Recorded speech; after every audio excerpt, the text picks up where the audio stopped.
మహబూబాబాద్ జిల్లా గార్ల మండలం మర్రిగూడెం గ్రామంలో గందరగోళ పరిస్థితులు నెలకొన్నాయి.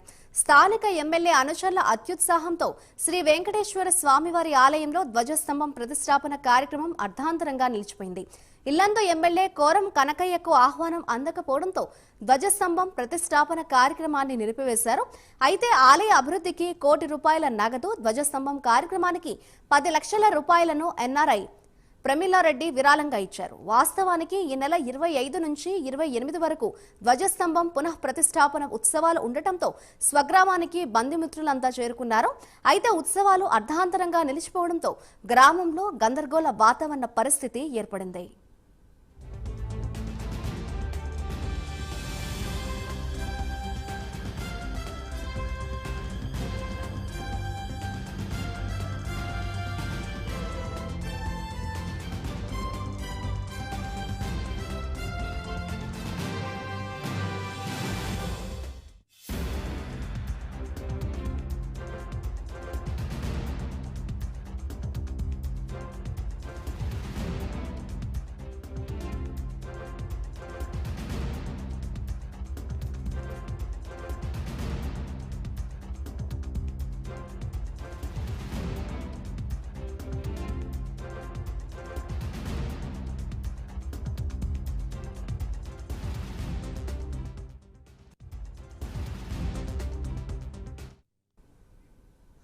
మహబూబాబాద్ జిల్లాలోని ఒక గ్రామంలో గందరగోళ పరిస్థితులు నెలకొన్నాయి. ఇదే అంశంపై మరింత సమాచారాన్ని మా ప్రతినిధి తిరుపతి అందిస్తారు.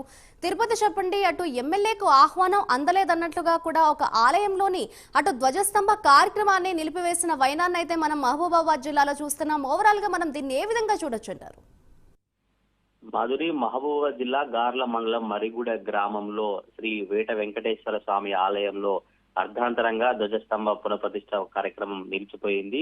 ఈ స్థానిక ఎమ్మెల్యే అనుచరుల అత్యుత్సాహంతోనే ఈ కార్యక్రమం నిలిచిపోయినట్టుగా గ్రామస్తులు అభిప్రాయం వ్యక్తం చేసినటువంటి పరిస్థితులు కనబడుతున్నాయి. ఇల్లంద ఎమ్మెల్యే కోరం కనకయ్యకు ప్రధాన ఆహ్వానం అందలేదన్నటువంటి కారణంతోనే అర్ధాంతరంగా ధ్వజస్తంభ ప్రతిష్టాపన కార్యక్రమం ఆయన వర్గీయులు నిలిపివేసినట్టు తెలుస్తుంది. ఆలయ అభివృద్ధికి ₹1 కోటి, ఆ ధ్వజస్తంభం పునఃప్రతిష్టకు 10 లక్షల రూపాయల విరాళం ఎన్ఆర్ఐ ప్రమిలారెడ్డి ఇచ్చింది. వేడుకలను అర్ధాంతరంగా నిలిపివేయడంతో గ్రామస్తులు కావచ్చు, దాతలంతా అయోమయంలో ఉన్నారు. 25వ తేదీ నుండి 28వ తేదీ వరకు ధ్వజస్తంభ ప్రతిష్టాపన ఉత్సవాలు జరిపేందుకు అన్ని ఏర్పాటు చేస్తున్నారు. ఈ ఉత్సవాల సందర్భంగా స్వగ్రామానికి అనేక గ్రామాల్లో కావచ్చు, సిటీ ప్రాంతాలలో కావచ్చు, ఎక్కడెక్కడైతే బయట నివసిస్తూ ఉద్యోగాల రీత్యా జీవితం కొనసాగిస్తారో వారంతా కూడా ఈ మర్రిగూడ గ్రామానికి చేరుకున్నారు. వారితో పాటు వారి బంధుమిత్రులంతా కూడా ఈ ఉత్సవాల సందర్భంగా గ్రామానికి చేరుకున్నారు. అయితే పంతాలకు పోయి ఆలయ ప్రాశస్త్యాన్ని దెబ్బతీయవద్దంటూ కూడా పండితులు కావచ్చు, గ్రామస్తులు విజ్ఞప్తి చేసినటువంటి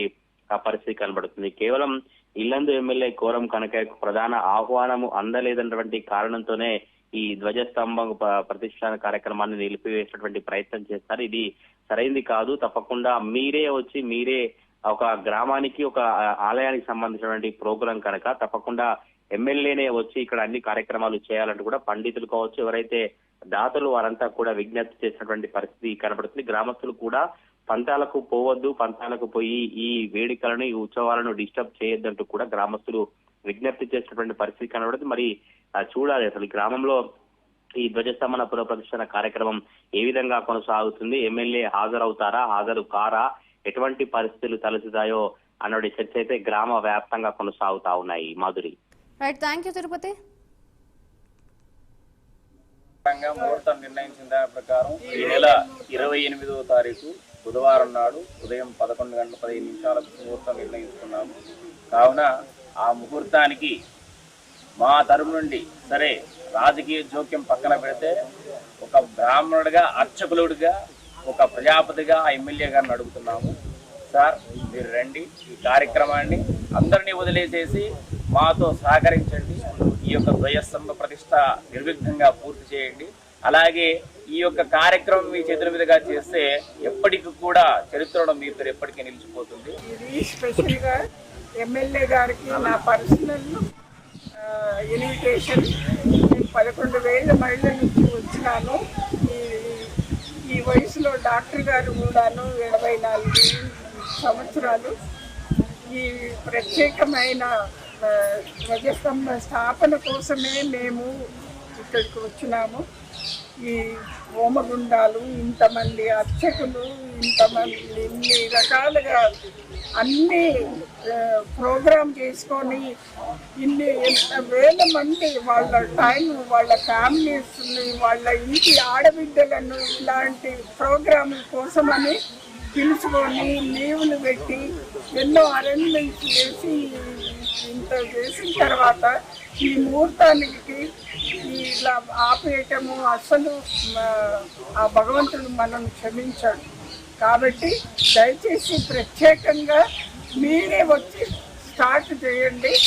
అది మా పర్సనల్ ఇన్విటేషన్.